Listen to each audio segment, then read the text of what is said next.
So last night was a bit of an adventure. I guess I could say that compared to camping, glamorous camping or glamping, it was a new word to me, but Ramona had heard of that before.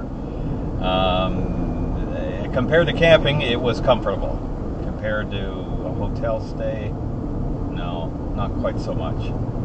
The main problem was this time of year it gets pretty cool at night. We had to have some sort of heat. And what they have for heat is a outdoor propane heater. Yeah, a propane heater, non-vented, not made for use inside. Made for outdoor patios. Yeah, at like bars and taverns and things. So anyway, had to open the windows. She said, "Oh, open the windows when we find that gives you enough air." Well, it really didn't. But we had a floor fan that we could put up on top of the refrigerator up against one of the windows, and that forced the air out of the room, which drew air over the bed into the room, and that seemed to do the trick. I had the thing running at too low a temperature. I should have cranked it up a bit, and we would have been warmer. We would have been a little more comfortable. But actually, all in all, it wasn't too bad, and certainly the high point of it was the glamorous aspect of those little twinkling lights at night,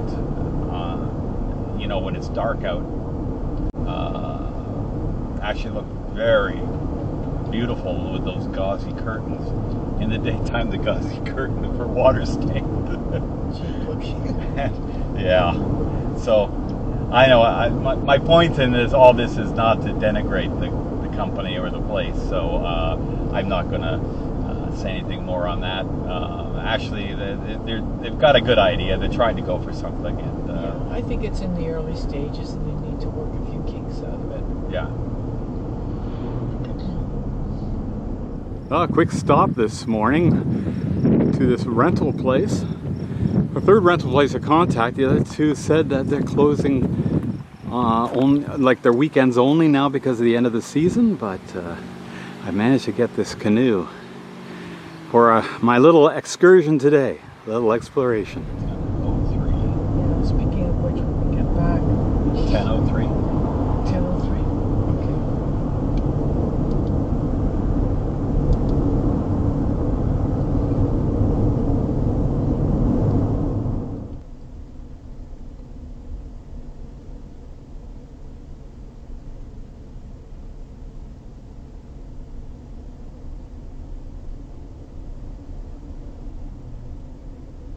At 3:20 p.m., March 20, 1873, the proud steamship Atlantic departed England on her 19th transatlantic cross into New York City. 952 people in total, 835 passengers, and 14 stowaways. The voyage started pleasantly, but by noon on March 25th, the huge ship was steaming directly into a gale. The weather continued to deteriorate as the days passed. Eventually, the amount of coal remaining became a concern. Days of pushing into the westerly wind had caused a drain on their reserves. To put into port to take on more coal would be an embarrassment for the White Star Line, but to run out of coal and have to be towed the remaining distance to New York would be even worse. Unappreciated by the officers on board, the chief engineer had been reporting the amount of remaining coal with a generous fudge factor included, as was often done as a safety measure. In this case, it factored in the creation of a disaster. Although enough coal might have been on board, the captain decided to divert to Halifax to take on more. As they would be arriving at night, he left strict orders to keep a good lookout on the port bow for Outer Sambro Lighthouse, which would indicate that they were close. If the light was seen, the captain would be woken, but if not, the ship would anchor at 3 a.m. They would wait for day. At any rate, the captain ordered his officers to wake him at 2:40. At 2:40, the steward arrived on the bridge with a cup of hot cocoa for the captain as ordered. Second Officer Henry Metcalf, 26 years old, countermanded the captain's order, feeling that they were not yet close to the coast. He would let the captain rest while they steamed at 11 knots toward the west. Unknown to the officers, the great ship was off course to the south, and Outer Sambro Light was actually out of sight off the starboard bow. The only indication of land was offered at the last moment when breakers appeared dead ahead. Now I'm here. Successfully made it out, past a number of smaller islands. I'm glad the wind isn't any stronger than it is.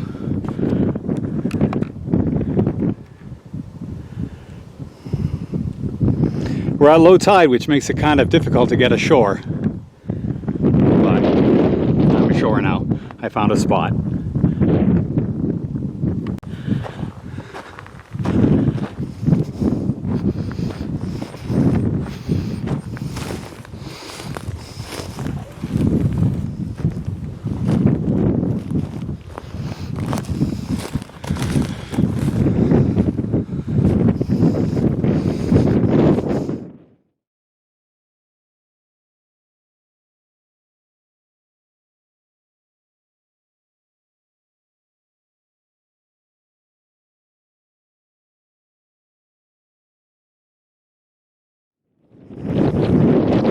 It's at the western end of Mars Island, Golden Rule Rock.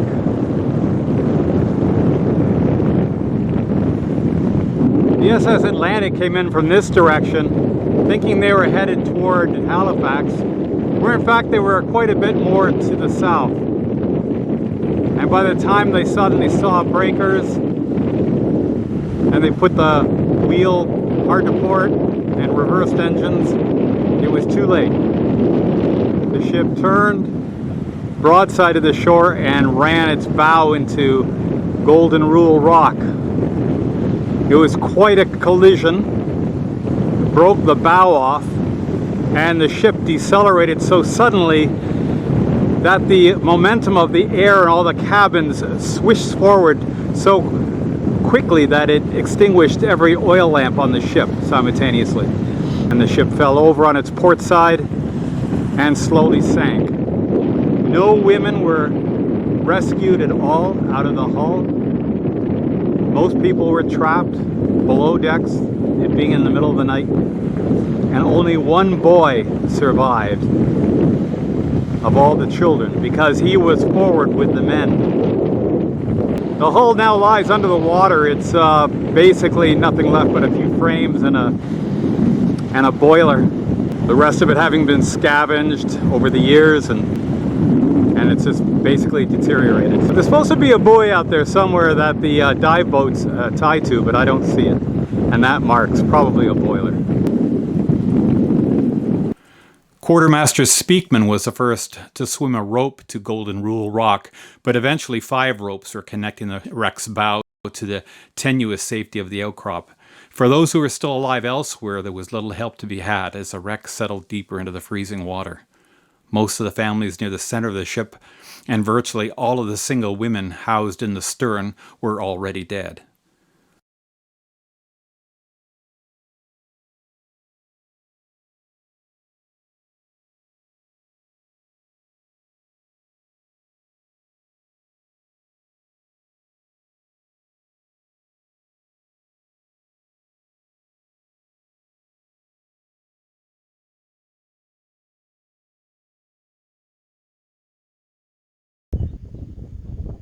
And Brian has returned successfully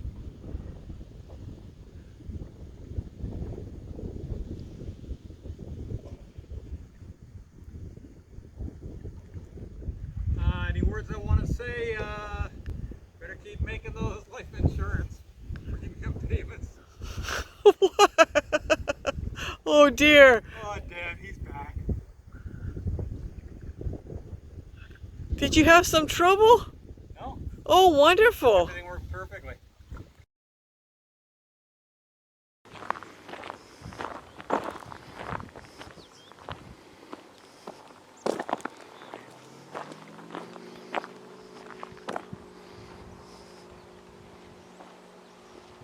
Closed Wednesday and Thursday.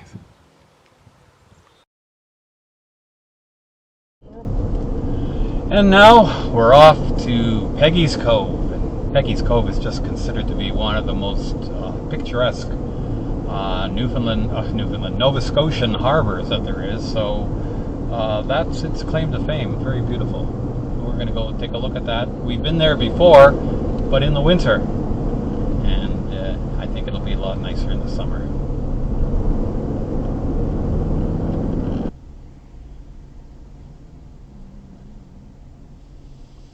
Ways to park somewhere and just walk around a little bit. We don't.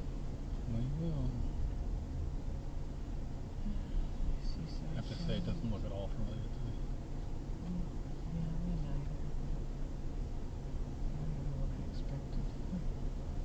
Mind you, we are here in the winter, so. And some buildings may have changed. Maybe new buildings here.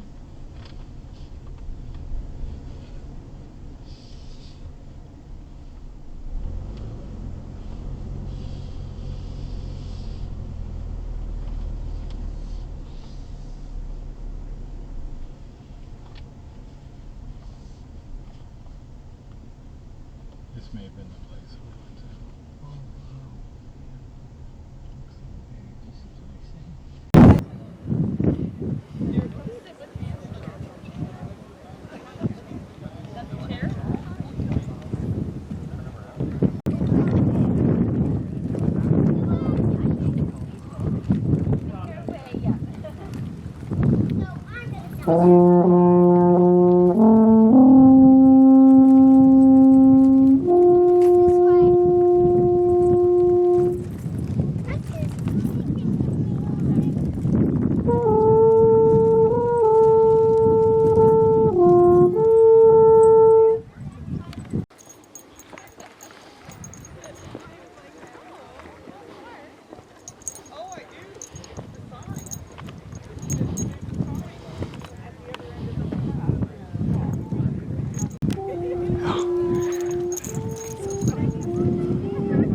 It's a nice place for dogs to scramble.